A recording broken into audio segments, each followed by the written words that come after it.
Arrest ಕೂಡ ಆಗಿದೆ. ಅವ್ರನ್ನ SIT ತನಿಖೆಗೆ ಒಳಪಡಿಸಿದೆ ಅಂತ. ಇನ್ನು ಹಲವರಿಗೆ ನೋಟಿಸ್ಗಳನ್ನು ಇಶ್ಯೂ ಮಾಡಿದ್ದಾರೆ. ನೋಟಿಸ್ ಕೂಡ ಇಶ್ಯೂ ಆಗಿದೆ. ಮತ್ತೆ ಸ್ಪೆಕ್ಯುಲೇಷನ್ಸ್ ಇದಕ್ಕೆ ಏನ್ ಹೇಳಿ ಬಯಸ್ತೀವಿ? ಅಲ್ಲ, ತನಿಖೆ ಬಹಳ ಗಂಭೀರವಾಗಿ ತನಿಖೆ ನಡೀತಾ ಇದೆ. ಯಾಕೆಂದ್ರೆ ಒಂದು ಕೋಟ್ಯಾಂತರ ಭಕ್ತಾದಿಗಳು ಧರ್ಮಸ್ಥಳದ ಬಗ್ಗೆ ಆತಂಕವನ್ನ ವ್ಯಕ್ತ ಮಾಡಿದ್ದಾರೆ. ಸತ್ಯ ಏನಾದರೂ ಹೊರಗಡೆ ಬರಬೇಕು ಅಂತ ಕಾಯ್ತಾ ಇದ್ದಾರೆ. ಅದಕ್ಕೆ ಸ್ವಾಭಾವಿಕವಾಗಿ SITಗೆ ಅವ್ರ ಮೇಲೆ ಜವಾಬ್ದಾರಿ ಹೆಚ್ಚಿದೆ.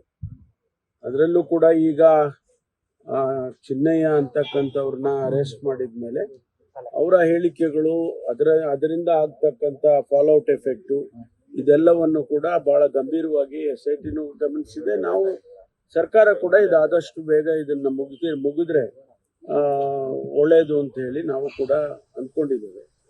ಹಾಗಾಗಿ ಅವರು ಬೇಗ ಮುಗಿಸ್ಬೇಕು ಅಂತಕ್ಕಂಥದ್ದು ಅವರು ಕೂಡ ಪ್ರಯತ್ನ ಮಾಡ್ತಿದ್ದಾರೆ.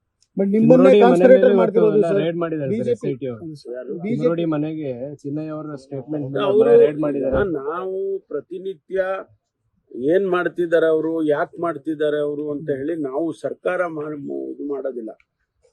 ಅವ್ರಿಗೇನು ಮಾಹಿತಿ ಸಿಕ್ಕುತ್ತೆ, ಅವರಿಗೆ ಅವರ ಪರಿಮಿತಿಯಲ್ಲಿ ಏನೆಲ್ಲ ನಾವು ಟರ್ಮ್ಸ್ ಆಫ್ ರೆಫರೆನ್ಸ್ ಏನು ಕೊಟ್ಟಿದ್ದೀವಿ ಆ ಪರಿಮಿತಿಯಲ್ಲಿ ಅವ್ರಿಗೆ ಏನೆಲ್ಲ ತನಿಖೆ ಮಾಡಬೇಕು ಅದನ್ನ ಅವರು ಮಾಡ್ತಿದ್ದಾರೆ.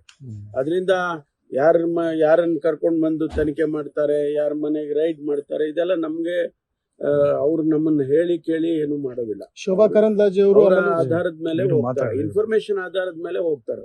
ಶೋಭಾ ಕರಂದ್ಲಾಜೆ, ಪ್ರಹ್ಲಾದ್ ಜೋಶಿ ಅವರು, sir government is biggest conspirator in this case. ಅವ್ರ ಅಪಾಲಜಿ ಕೇಳಲೇಬೇಕು ಈ ಕೇಸಲ್ಲಿ. ಮತ್ತೆ NIA ಎನ್ಕ್ವೈರಿಗೆ ಅಲೋ ಮಾಡಬೇಕು ಅಂತ ನಿನ್ನೆ ನಾನು ಸ್ಪಷ್ಟವಾಗಿ ಕ್ಲಾರಿಫೈ ಮಾಡಿದ್ದೀನಿ. NIA ಕೊಡುವ ಅಗತ್ಯ ಇಲ್ಲ ಅಂತ ಹೇಳಿ. ಯಾಕೆಂದ್ರೆ ನಮ್ಮ SITನವರು ಸಮರ್ಪಕವಾಗಿ ತನಿಖೆ ಮಾಡ್ತಿದ್ದಾರೆ. ಅದರಲ್ಲೇನಾದ್ರೂ ಲೋಪ ಇದೆ ಅಂತ ಹೇಳಿ ಕಂಡು ಬಂದ್ರೆ ಅದು ಬೇರೆ ವಿಚಾರ. ಈಗ ಅವರು ತನಿಖೆ ಮಾಡಿ ವರದಿ ಕೊಡೋವರೆಗೂ ಕೂಡ ಹೆಂಗೆ ನಾವು ಹೇಳೋದು? ಅದು ಸರಿ ಇಲ್ಲ ಅಂತ ಹೇಳ್ಬೇಕಾದ್ರೆ ಏನಾದ್ರೂ ಒಂದು ಬೇಕಲ್ಲ, ಒಂದು ಮಾನದಂಡ ಇಟ್ಕೊಂಡು ನಾವು ಮಾತಾಡಬೇಕಾಗುತ್ತೆ. ಅದರಿಂದ ಸದ್ಯದ ಪರಿಸ್ಥಿತಿಯಲ್ಲಿ NIA ಕೊಡೋ ಅಗತ್ಯ ಇಲ್ಲ. ನಮ್ಮ SIT ಅವರು ತನಿಖೆಯನ್ನ ಮಾಡ್ತಿದ್ದಾರೆ. ಅವರು ವರದಿ ಬಂದ ನಂತರ ಅದಕ್ಕೆ ಪರ ವಿರೋಧ ಸ್ವಾಭಾವಿಕವಾಗಿ ಚರ್ಚೆ ಆಗುತ್ತೆ.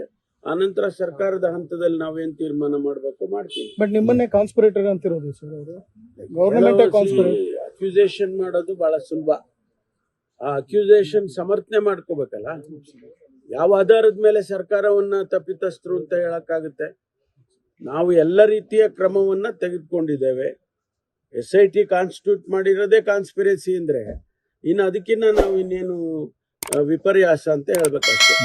ಸಮಾವೇಶ ಮಾಡ್ಲಿಕ್ಕೆ ಹೊರಟಿದ್ದಾರೆ ಸರ್ ಧರ್ಮಸ್ಥಳದಲ್ಲಿ ಸೆಪ್ಟೆಂಬರ್ 1 ಅವರಿಗೆ ಬಿಟ್ಟಿರ್ತಕ್ಕಂಥದ್ದು, ಅವ್ರು ಏನ್ ಬೇಕಾದ್ರೂ ಮಾಡ್ಲಿ. ಸರ್ ನೀವು ಲೇಟೆಸ್ಟ್ ಹಾಗೂ ಇಂಟ್ರೆಸ್ಟಿಂಗ್ ಸುದ್ದಿಗಳಿಗಾಗಿ ಬಾಸ್ ಟಿವಿ ಕನ್ನಡ ಚಾನೆಲ್ನ ಸಬ್ಸ್ಕ್ರೈಬ್ ಮಾಡಿ. ಹಾಗೆಯೇ ಬೆಲ್ ಐಕಾನ್ ಪ್ರೆಸ್ ಮಾಡಿ.